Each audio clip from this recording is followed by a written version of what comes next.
Over the last few days, there has been increasing speculation about the future of Mamata Banerjee and the TMC. Some political observers are asking whether Mamata Banerjee could eventually join the Congress party. But I think the more important question is not whether Mamata Banerjee will join Congress. The real question is, will Congress want to take Mamata Banerjee? And my answer is, it may not be as straightforward as many believe. Let me explain why. The first reason is political history. Mamata Banerjee and Rahul Gandhi have never really shared a warm political relationship. During the years when Mamata Banerjee was at the peak of her political influence, she was often projected as one of the strongest opposition leaders in the country.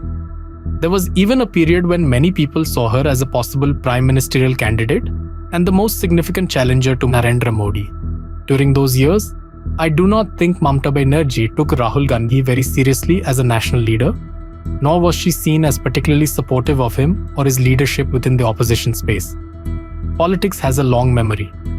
Today, Rahul Gandhi occupies a far stronger position within the opposition ecosystem than he did a few years ago. Congress has recovered political ground in many states, and Rahul Gandhi has emerged as the undisputed political face of the party. Would Rahul Gandhi be completely comfortable sharing that space with Mamata Banerjee inside the same party? I am not entirely sure. The second reason is leadership. Today, the Congress structure functions smoothly because there is a clear understanding between Mallikarjun Kharge and Rahul Gandhi. Kharge is the official president of the party. Rahul Gandhi is the political center of gravity. The arrangement works because there is complete clarity. Now imagine Mamata Banerjee entering Congress. The obvious question would be, who leads? Would Mamata Banerjee be comfortable playing a secondary role? Would she be willing to report to Rahul Gandhi politically? I doubt it. And equally important, would Rahul Gandhi be willing to accommodate another power center inside the party? That too is a difficult question. Mamata Banerjee is not a politician who has spent her life taking instructions from others. She built her own party, fought her own battles, and created her own political identity. Therefore, a merger may sound attractive on paper, but leadership equations could become extremely complicated. Having said that, there is another side to this discussion. If somehow Mamata Banerjee, Rahul Gandhi, and Congress were able to find common ground, the political impact could be substantial. Not necessarily in the next 1 or 2 years, but certainly by the time India moves towards the 2029 general election. Congress could once again become a serious force in West Bengal. I'm not suggesting Congress would automatically win the state, but it could become a force that no political party can ignore, and the benefits would not be one-sided.